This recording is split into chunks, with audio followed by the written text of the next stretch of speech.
तो हेलो दोस्तों, कैसे हो? बढ़िया होंगे। तो हमारे पास आई थी ये V6 7.5 HP समर्सिबल मोटर, और ये पनडुब्बी आई थी। V9 का मॉडल है, स्टील बॉडी है। ये रही मोटर, 24 स्लॉट की 5 HP समर्सिबल पनडुब्बी है ये। और ये रहा इसका रोटर वगैरह, और इसका बूस वगैरह जाने से मोटर जल गई है। और ये भी जली हुई है। और एक हमारे पास आई थी 2 HP समर्सिबल V4 का मॉडल है, सिंगल फेज मोटर है। ये भी बुशिंग के कारण इसमें भी बहुत बड़ा मसला हो चुका है, क्योंकि ये मोटर फेल होने के कगार पर है, क्योंकि फेल हो चुकी है मोटर। इसकी स्लॉट वगैरह हम सीधे करके रिवाइंडिंग करेंगे।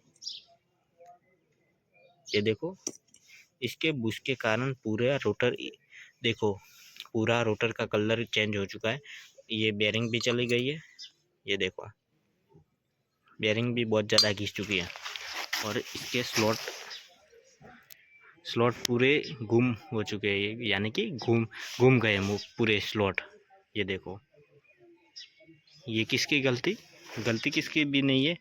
गलती किसान की भी नहीं है, और गलती मिस्त्री की भी नहीं है।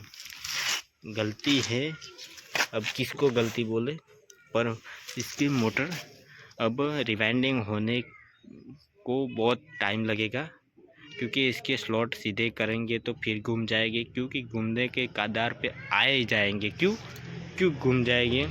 क्योंकि इसके बुश सामान्य भी गए फिर से, तो मोटर के स्लॉट गए, समझ लो, और मोटर गई। ये मोटर कंपनी रिवाइंडिंग है, पर इस भाई ने क्या गलती की है, कंडेंसर ज़्यादा लगाया। जब मोटर, यानी कि कंडेंसर उड़ा रही है, सिंगल फेज मोटर यानी कि कैपेसिटर उड़ा रही है, तो आपको ध्यान में रखना है। आपको ध्यान में क्या क्या रखना है, तो आपकी मोटर शेप और अच्छी रहे, तो आपको ध्यान में कुछ नहीं रखना, ज़्यादा कुछ करना नहीं है। आपको मोटर चलाना, ओवरलोड नहीं देना मोटर को। ओवरलोड क्या होता है, मैं आपको समझाता हूँ। ये हो गई सिंगल फेज की बात। मैं सिंगल फेज की बात करूँगा, फिर 3 फेज की बात करूँगा। जो हमारे पास, यानी कि हमारे पास पैनल बॉक्स नहीं है, मैं पैनल बॉक्स का वीडियो बनाता हूँ, आप देखो उसका मतलब क्या होता है। तो आपके पास पैनल बॉक्स नहीं है उसके जैसा, तो आपका क्या होगा, सिंगल फेज में क्या लगेंगे, कंडेंसर लगते हैं। क्या लगते हैं? कंडेंसर, यानी कि कैपेसिटर लगते हैं।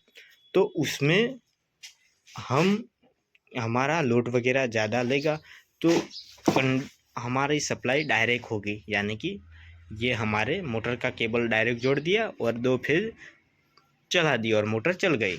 और उसमें पता नहीं चलेगा, एम्पियर मीटर उसमें नहीं होगा, क्योंकि ये मोटर चलती ही रहेगी।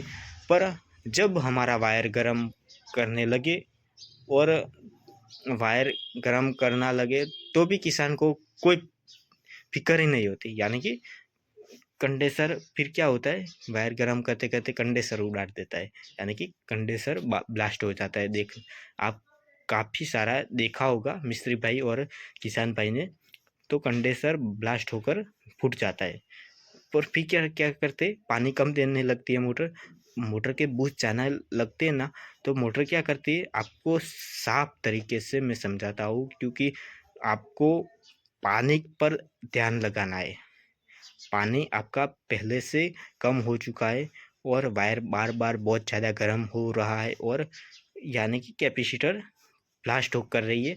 तो आपको मोटर मिस्त्री को दिखा देनी है, मिस्त्री को दिखा देनी है। क्यों दिखा देनी, कि दिखाने होगे तो कम ज़्यादा पैसे में काम बन जाएगा, वरना बहुत मोटा खर्चा लग सकता है। इस बाइक का भी ऐसा ही हाल हो गया है, क्योंकि अब क्या होगा, इस मोटर को न्यू बनाना भी पड़ेगा, उसका बेयरिंग भी चेंज करना पड़ेगा, उसका यानी कि बूस्ट वगैरह भी चेंज करना पड़ेगा।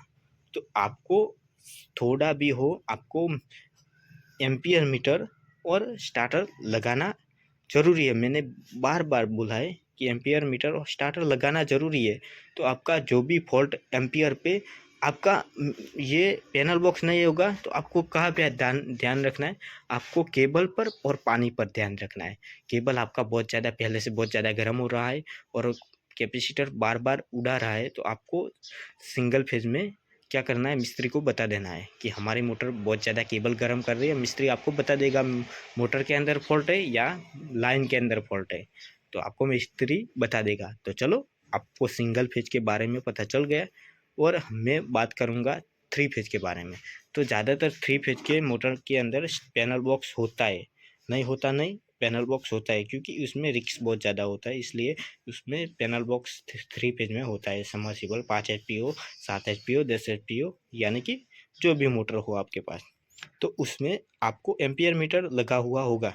तो 7 HP मोटर हमारा कितना लोड लेती है, 15, ज़्यादातर 15 से अंदर ही होता है, 12, 13, 14, 15 में अंदर लेता है। 5 HP मोटर 10 से अंदर लेती है, यानी कि 12, 13 लोग, जितना पानी प्रेशर से आएगा उतना आपका लोड वगैरह में डिफरेंस होगा।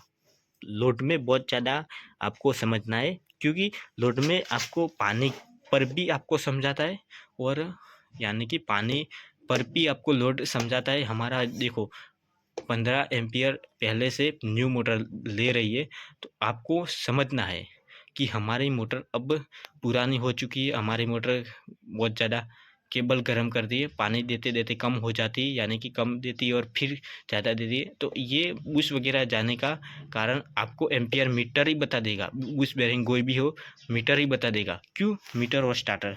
तो आपकी मोटर बार बार ट्रिप हो रही है और बार बार ये कांटा ऐसे हिल रहा है, तो आपका कुछ नहीं करना, आपको मोटर ज़्यादा चालू बंद नहीं करना। क्यों?